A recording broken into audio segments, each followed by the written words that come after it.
bom dia a todos e a todas.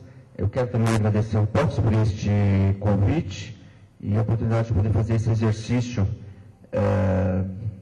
de pensar direitos humanos na Constituição de 98. Né? A questão que eu me propus responder neste capítulo foi de pensar que avanços foram conquistados com os direitos humanos na Constituição de 88. E não só os avanços, mas pensar que desafios direitos humanos propuseram, não só para as autoridades encarregadas de proteger esses direitos, mas também em que medida esses direitos intervieram no cotidiano das populações. Né? É mais ou menos isso que eu tentei fazer. No capítulo que está publicado, eu dividi a minha reflexão em 3 grandes pontos. O primeiro deles eu fiz um histórico dos direitos humanos, de como é que esses direitos humanos, de alguma maneira, influenciaram a agenda de direitos humanos na política brasileira. Né? Em segundo lugar, eu fiz uma descrição de como os direitos humanos aparecem na Constituição. A Constituição de 88, na verdade, direitos humanos é quase tudo. Né? Quer dizer, se eu for, eu tive que, de alguma maneira, quase que ler todas. E, claro, tentei fazer um exercício de não me repetir com os meus colegas, porque havia um grupo de pesquisadores que estavam falando sobre as questões políticas. Certamente o Kant iria tocar em todas as questões ligadas à segurança pública, que envolve também direitos, né? A questão do trabalho está o tempo todo atravessado pela questão dos direitos humanos e mesmo a questão ambiental. Então, eu tive que fazer um exercício aqui de fazer recortes. E a última parte da minha reflexão foi dedicada, então, a contrastar os avanços com os desafios, e eu, sobretudo, elegi 3 questões que me parecem grandes desafios. A questão do direito à vida, a questão da tortura, o racismo, e a questão da punição para os responsáveis por graves violações de direitos humanos. Eu vou fazer algumas considerações a respeito desse tema, porque o texto, na verdade, é razoavelmente longo, eu não me controlei muito, então eu não terei condições. Mas eu acho que valeria a pena começar falando um pouco sobre o contexto em que a questão dos direitos humanos aparece na Constituição brasileira. Lamentavelmente, nós não temos uma história dos direitos humanos e tampouco uma história dos movimentos de defesa dos direitos humanos. Isso é uma tarefa que cabe a pesquisa fazer. Né? Nós temos, claro, história dos movimentos sociais no Brasil, nós temos história das lutas sociais.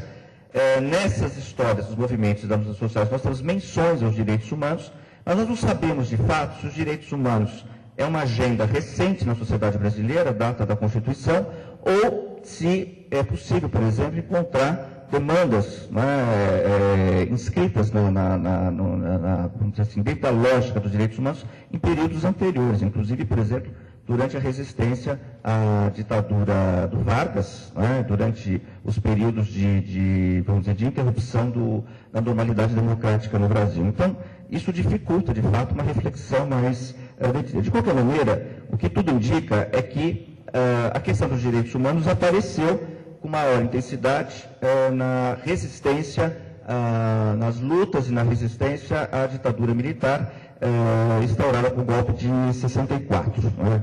Embora essa resistência ela apareça desde o início do golpe, né? Quer dizer, ela foi frequente, seja na clandestinidade, no exílio, ela foi crescente, mas ela se intensificou, o que tudo indica, a partir do ato institucional número 5, que está sendo lembrado, né, tristemente lembrado agora por seus 40 anos em dezembro. Né?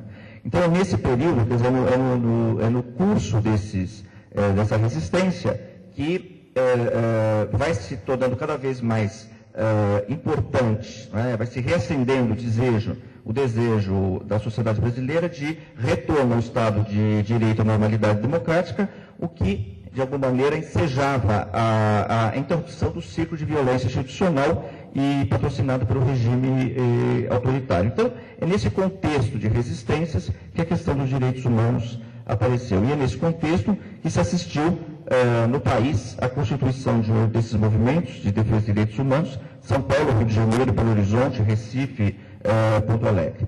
Houve certamente pressões internacionais muito fortes, né? Eu me recordo aqui, eu anoto no meu texto mas certamente, entre outras, né, eu anoto, sobretudo, as pressões europeias em torno da Liga dos Direitos Humanos na França, né, e também a política de direitos humanos do governo Carter. Embora os militantes de direitos humanos não comungassem, né, dos propósitos da política de direitos humanos do governo Carter, de qualquer maneira, a política dos direitos humanos era um espaço político para a resistência. Então, ela, de alguma maneira, ela teve um efeito extremamente importante na organização desse campo. E foi no contexto dessas lutas que nós vimos o nascimento de dois movimentos que foram fundamentais para a inscrição dos direitos humanos na Constituição de 88. Eu me refiro aqui à luta pela anistia ampla, geral e restrita, 78 e 79, e a campanha pela direta já, em 84. Esses dois movimentos foram fundamentais para entender como é que a questão dos direitos humanos foram incorporados a...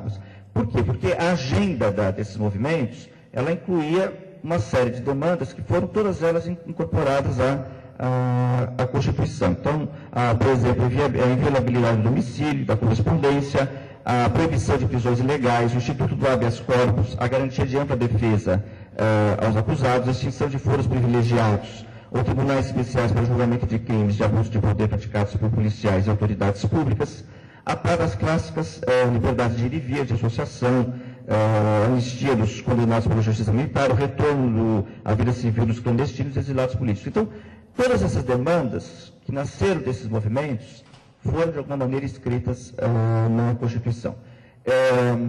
Eu comecei a fazer um trabalho, mas depois eu me dei pela conta que ele era muito mais extenso do que eu poderia fazer, mas é trabalhar as discussões sobre direitos humanos nos anais da Constituinte. Né?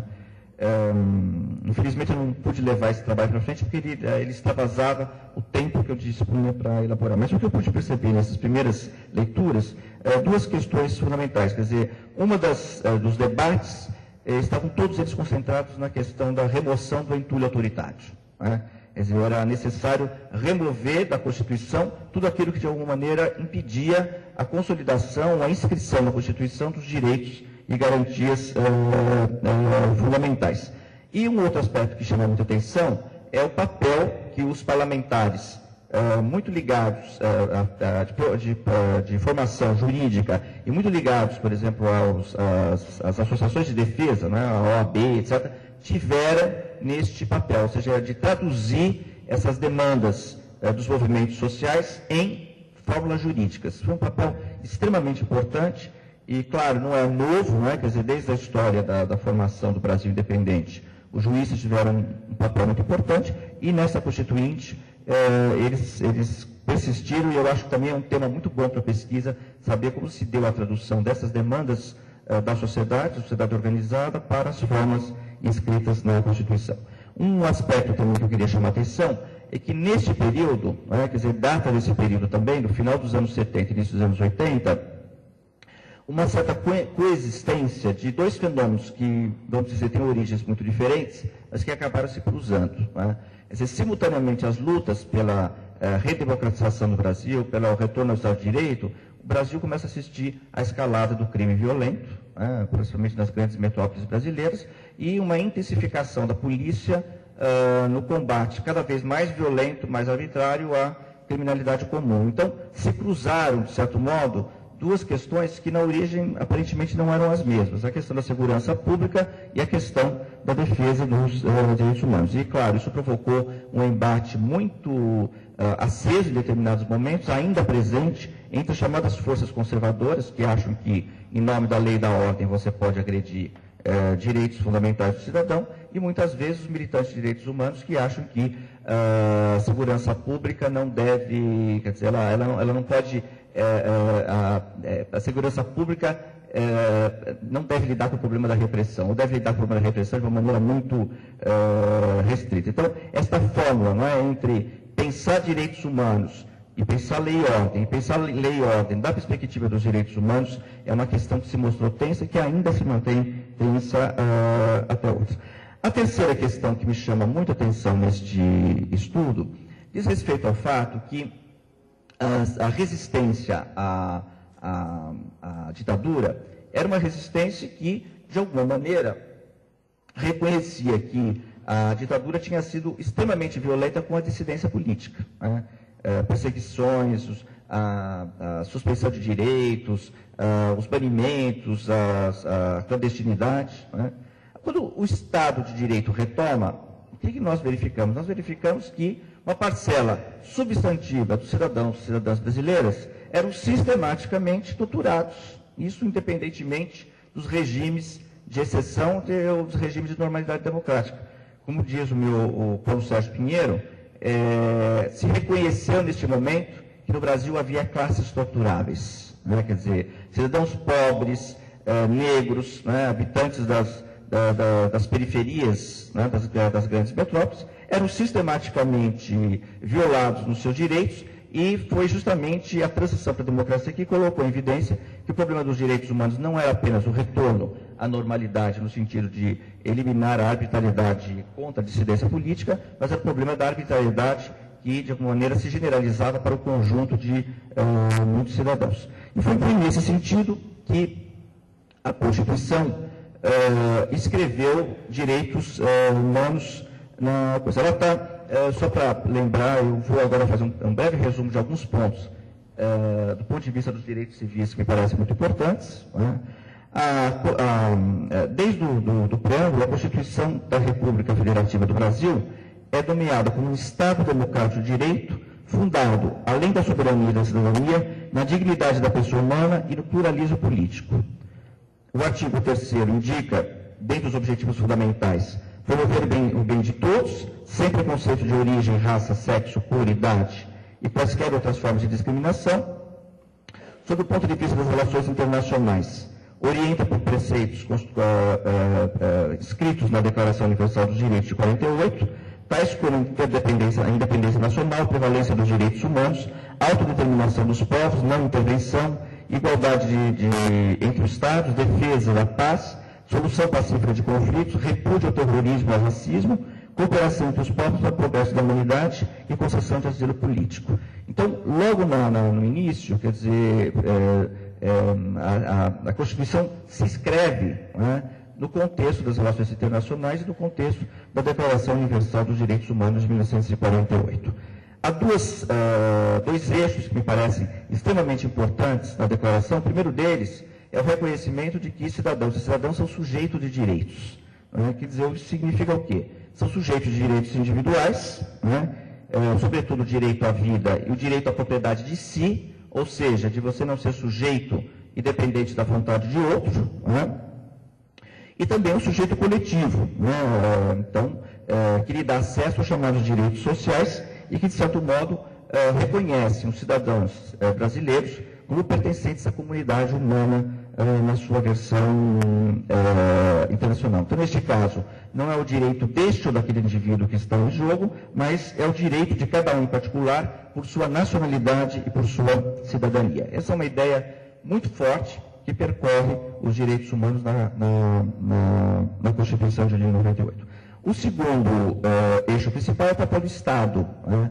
Quer dizer, cada vez mais se reconhece que as graves violações de direitos humanos ocorrem ou por ação ativa dos agentes do Estado, muitas vezes usando, por exemplo, da força abusiva para conter, por exemplo, a violência. Né? Então, um papel do Estado é um papel, então, no sentido negativo, ele tem que, de alguma maneira, limitar o uso abusivo da força, e segundo, ele tem um papel positivo, prospectivo, ou seja, ele deve promover, proteger, mas também promover direitos humanos. Então, o papel do Estado é extremamente fundamental na Constituição. Né? Os direitos humanos, eles estão mais propriamente escritos no capítulo 2, no título 2 da Constituição, que se chama dos Direitos e Garantias Fundamentais. Esse título está subdividido em 4 títulos. O capítulo 1 trata dos direitos e deveres individuais e coletivos. O capítulo 2, dos deveres sociais. O 3, da nacionalidade. E o 4, dos direitos políticos. Os direitos humanos também vão comparecer em inúmeros outros títulos que tratam de matérias relacionadas à organização do Estado e à ordem social. Vou falar um pouco sobre a questão dos direitos individuais, para começar, inclusive, me aproximar das minhas conclusões. Né? A Constituição, como o próprio Kant já disse, diz que todos são iguais perante as leis, né? Reconhece, portanto, que homens e mulheres são iguais em direitos e obrigações. Então, a questão direitos e deveres é um eixo também que aparece com muita clareza, né? Afirma que ninguém será submetido a tratamento desumano ou degradante, tampouco a tortura, declara livre a manifestação de pensamento, vedando o anonimato, a casa goza de inviolabilidade, assim como, né, a correspondência, né? Considera inviolável a liberdade de consciência e de crença, inclusive o livre exercício de cultos religiosos. Proclama a liberdade de expressão, atividade artística, intelectual, científica, da comunicação. São invioláveis também o direito à intimidade, à vida privada, à honra, à imagem das pessoas, né? Resguarda, por exemplo, no caso não há censura à imprensa e aos meios de comunicação, e resguarda o sigilo da fonte. Isso é uma garantia que está no texto constitucional. Determina também que nenhuma lei pode constituir embaraço à plena liberdade de informação jornalística em qualquer veículo de comunicação social, né? Consagra a propriedade privada, cuja função social é o livre exercício do trabalho, ofício ou profissão. Consagra também a livre reunião pacífica em locais públicos, sem armas, independentemente de autorização e apenas sendo necessária a comunicação prévia à autoridade competente. Tampouco crime sem lei anterior. E, finalmente, eu acho que como garantia também é muito importante, o Kant já falou todas aquelas ligadas ao processo penal, quer dizer, as garantias de que você possa ser julgado de acordo com as leis e que você tenha amplo direito à defesa, né? Também o Kant já se referiu algo sobre o tribunal do júri, né? Quer dizer, tem toda uma regulamentação a respeito do tribunal do júri. A Constituição também fala na condenação do racismo, da tortura e do terrorismo, e, por fim, reconhece declara, inclusive, se submeter em matéria de direitos fundamentais ao Tribunal Penal Internacional. Isso aqui é uma síntese dos principais direitos. A pergunta, então, que eu poderia fazer para finalizar aqui a minha intervenção é: o que significaram esses avanços e que desafios eles propuseram? Em termos de avanços, são inegáveis os avanços na medida que a questão dos direitos humanos entrou na agenda política brasileira, né? Quer dizer, não só há uma ampla rede de organizações sociais das mais diferentes origens, tratando dos mais diferentes questões e temas, né, que organizam, mobilizam, não só denunciam, mas também hoje em parcerias com governos municipais, estaduais e federal, elaboram programas, né, programas de promoção dos direitos, programas de ampliação dos direitos. Então, é inegável que essa sociedade mudou, apesar das resistências ainda serem muito acentuadas. Mas há uma rede de instituições associadas com organizações estatais que, de alguma maneira, dão a ideia de que direitos humanos não é simplesmente uma questão de menos importância na sociedade brasileira contemporânea. Não é nunca demais lembrar que temos pelo menos desde o governo Fernando Henrique, né, e o governo Lula manteve a Secretaria Nacional de Direitos Humanos, que tem um enorme programa de atividades, né, tem um enorme programa em todas as áreas que a gente possa imaginar, claro, com avanços, com recuos, mas que tem, de alguma maneira, contribuído para essa função do Estado de proteger e promover os direitos humanos.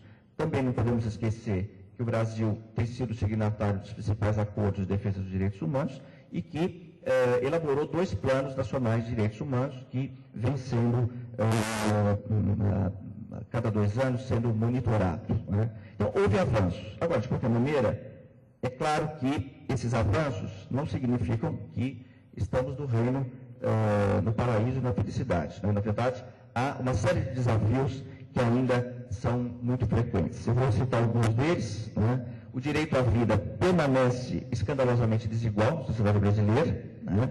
Nós sabemos que as mortes decorrentes, por exemplo, de conflitos nas relações interpessoais, decorrentes do crime, nas suas diferentes modalidades, ocorrem com maior frequência nos bairros e nas regiões onde habitam preferencialmente população de baixa renda, desprovida de direitos, desprovida das instituições de proteção ao bem-estar e acesso à justiça, né? O registro civil está garantido, a gratuidade está garantida na Constituição, ainda não é universal na sociedade brasileira. Em geral, 15 a 16% dos brasileiros não têm registro de nascimento. Né? Em alguns estados da federação, por exemplo, na região norte, muitas vezes essa proporção chega a 40%. Então, isso é grave, porque significa que uma parte substantiva dos cidadãos e cidadãs não tem reconhecimento nem de nacionalidade e, por decorrência, não tem reconhecimento de cidadania. Né? As taxas de homicídio ainda são muito elevadas para adolescentes, mas crianças também são vítimas dos homicídios, assim como do abuso sexual, doméstico inclusive, e da exploração do trabalho infantil. Né? Nós olhamos nos últimos 10 anos, depois de um período de queda, a exploração do trabalho infantil voltou a crescer nos últimos, desde os anos 2000. Né?